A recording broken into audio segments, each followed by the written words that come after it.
Desde Londres, agradezco a Víctor Hernández, profesor investigador en Seguridad Nacional de la Facultad de Derecho de la Universidad Panamericana.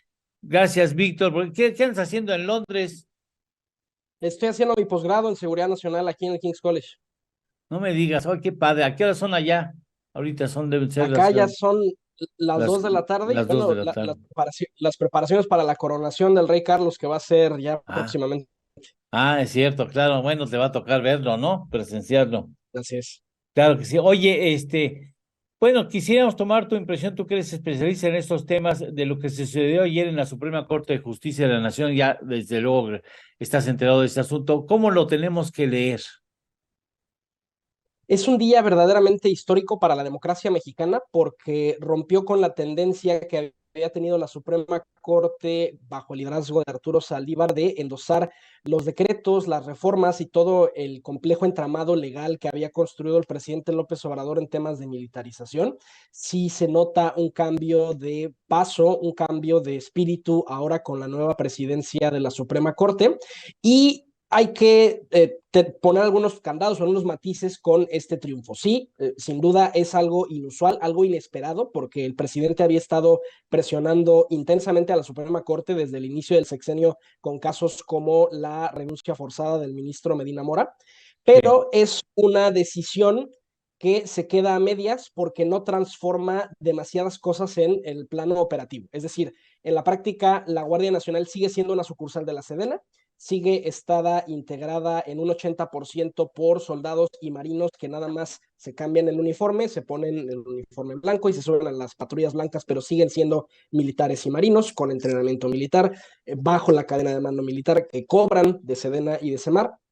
Digamos, en ese sentido, la parte operativa no se transforma ni nos da un soldado, un marino más para hacer labores de seguridad pública. Y también nos presenta un dilema, y es el hecho de que la Sedena ya se había comido la torta antes del recreo, ya había asumido Sí, que, claro. que iba a recibir la Guardia Nacional. Esa es una buena imagen. Ya se ve como. ¿Y ahora? Y eso nos deja con un problema presupuestal, es decir, tanto Claro. Sedena como Marina asumían que se iban a comer esos miles de vacantes que en principio estaban originadas, destinadas a la Secretaría de Seguridad Ciudadana, y esto reinicia el reloj, es decir, volvemos al estatus original de la Guardia Nacional que asume que en un momento futuro se tiene que entregar la corporación a la Secretaría de Seguridad Ciudadana y pues no hay estructura montada, no hay estructura de mando, no hay estructura presupuestal. Entonces, pues quién sabe qué es lo que vaya a ocurrir. A lo mejor la Sedena dejará morir la Guardia Nacional y luchará por conservar sus vacantes, o a lo mejor viene un nuevo intento de reforma, aunque ahorita no hay mucha claridad sobre qué va a ocurrir con la Guardia Nacional. A ver, te voy a hacer una pregunta que quizás digas que qué barbaridad, cómo me hacen esas preguntas, pero ¿por qué es importante en este caso que sea un civil y sea un grupo eh, dirigido desde una mentalidad civil y no militar? A ver, a golpe de vista, el soldado y el militar se parecen mucho. Los dos llevan uniforme, los dos van armados e incluso podríamos decir en algunos sentidos es preferible el soldado al policía porque tiene mejores prestaciones, porque tiene sueldos más elevados, porque tiene una disciplina más rigurosa. ¿Cuál es el problema de hacer esta simplificación o de pensarlos como sinónimos? Que las mentalidades y las formas de ejercer la fuerza, de ejercer la violencia, son diametralmente distintas de una corporación a otra. Las policías operan bajo una lógica de desescalar, de utilizar dosis quirúrgicas de la fuerza, y por eso el equipamiento policial suele ser bastante acotado, suele incluir opciones de uso no letal de la fuerza, mientras que las Fuerzas Armadas están diseñadas para conquistar y ocupar territorios. Por eso tienen aeronaves de combate, tienen morteros, tienen obuses, ¿no? Digamos, en ningún departamento de policía vamos a encontrar un cañón Howitzer de 105 milímetros, ¿no? Ese tipo de equipamiento no se utiliza en operaciones contra la delincuencia.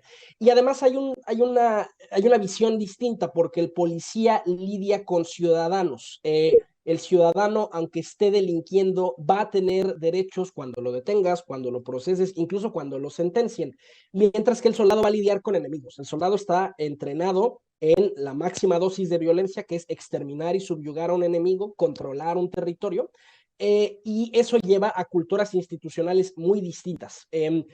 Y eso lo vemos en los indicadores de derechos humanos. Estado donde se despliegan las Fuerzas Armadas es estado donde incrementan los casos de tortura, ejecuciones extrajudiciales, fabricación de flagrancias, y eventos de letalidad perfecta. Hay un estudio muy interesante que armó el programa de política de drogas del CIDE al respecto.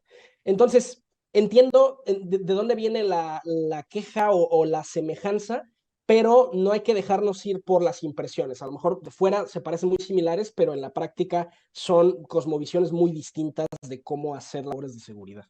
Oye, a ver, eh, el principal riesgo que en materia de seguridad que enfrenta la nación, entiendo, es el combate a la delincuencia organizada, fundamentalmente vinculada con la producción y distribución de estupefacientes. Bueno, aunque ya se después se van pues extendiendo las áreas de delincuencia hacia otros lados. O sea, ya son grupos que le entran a todo lo que sea no legal y que les representa un ingreso. ¿Por qué en México ha avanzado tanto el narco, específicamente el narco? Por qué tienen tanta presencia nacional? Los mercados ilegales suelen encarecer los productos. Si tú prohibieras hoy en una colonia la venta de gansitos, seguramente el día de mañana va a haber un vecino que va a andar ahí con su mochila llena de gansitos y que te lo va a vender a 10 o 15 veces su precio. Bajo una lógica de si estoy asumiendo mayor riesgo, pues también espero mayor ganancia. Claro, Eh, las prohibiciones funcionan como un impuesto, es decir, como un valor que acrecenta el costo, porque hay que pagar redes de corrupción, hay que pagar redes, por ejemplo, de halcones, ¿no? Para ver los movimientos de la policía, hay que pagar sicarios, hay que pagar protección.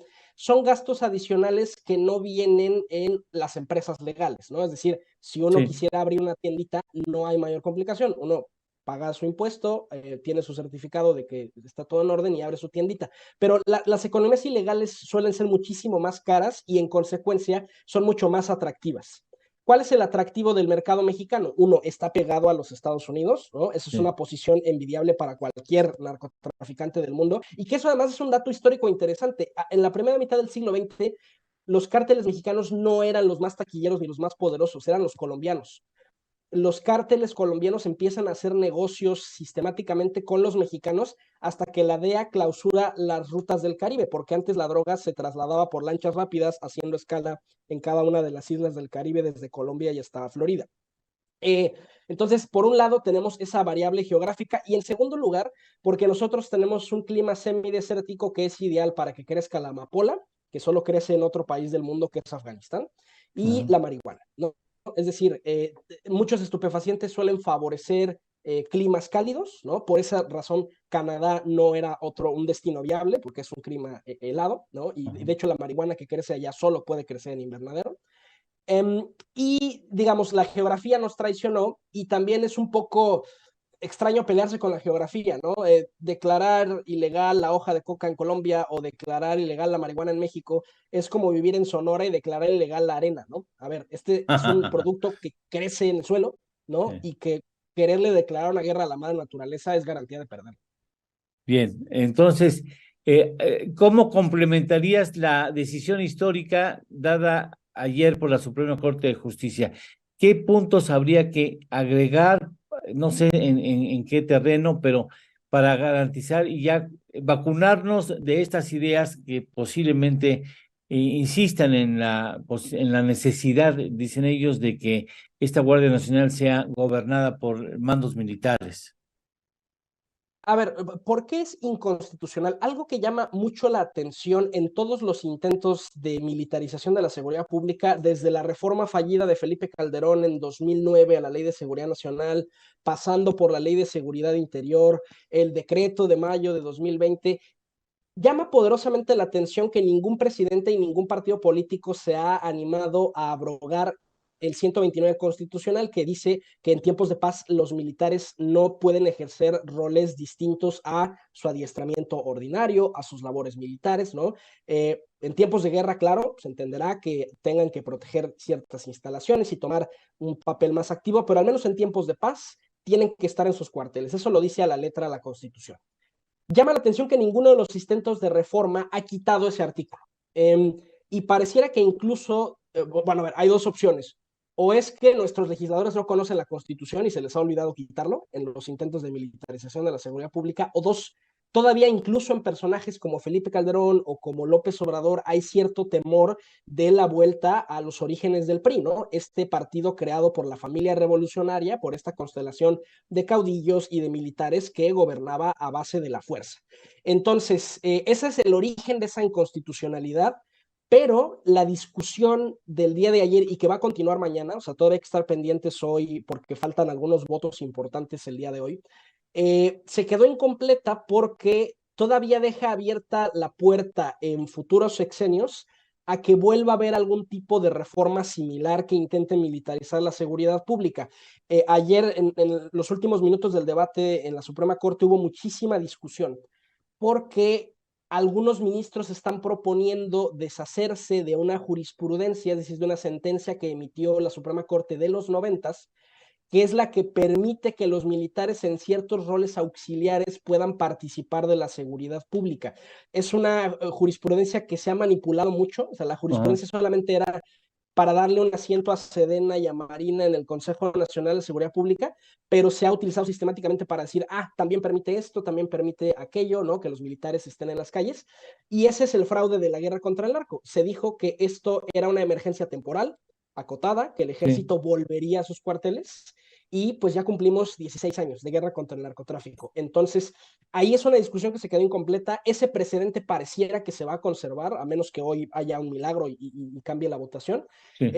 Y eso abre la puerta para que el próximo presidente de la República nos salga con lo mismo. Denme un sexenio más, les juro que ya merito, ya vamos, ya estamos domando la crisis. Y fíjate, ese es el discurso, por ejemplo, ahora del presidente López Obrador. Y el presidente López Obrador ya rebasó a Felipe Calderón en cantidad total de Sí. homicidios, va a rebasar cómodamente a Enrique Peña Nieto. Sí. Entonces, yo no sé quién piensa de verdad que estamos ganando la guerra contra el narco. O sea, esto no es la definición de victoria en ningún sentido. Híjole, Víctor, seguiríamos hablando contigo mucho más tiempo, pero lamentablemente pues, tenemos que de hacer una pausa en esta conversación. Te agradezco mucho y espero que pronto tengamos la posibilidad de escuchar tu punto de vista sobre estos temas que son neurálgicos para cuestiones económicas, ¿no? Finalmente, si no hay seguridad en un país, pues no hay economía que florezca, ni remotamente. Así es que y por eso es tan importante para nosotros tratar este tema. Te agradezco y me queda muy claro que eres un experto en el tema. Muchísimas gracias por estar con nosotros, Víctor. Eduardo, muchas gracias. Mi Twitter, @arbitrus1805. Arbitrus, Arbitrus1805 para quien guste seguirme en Twitter. con todo gusto te seguiremos, claro que sí. Muchas gracias, Víctor. Un abrazo, que disfrutes Londres. Gracias. Gracias, Eduardo. Gracias, qué padre, jóvenes talentosos que hay en México, por supuesto.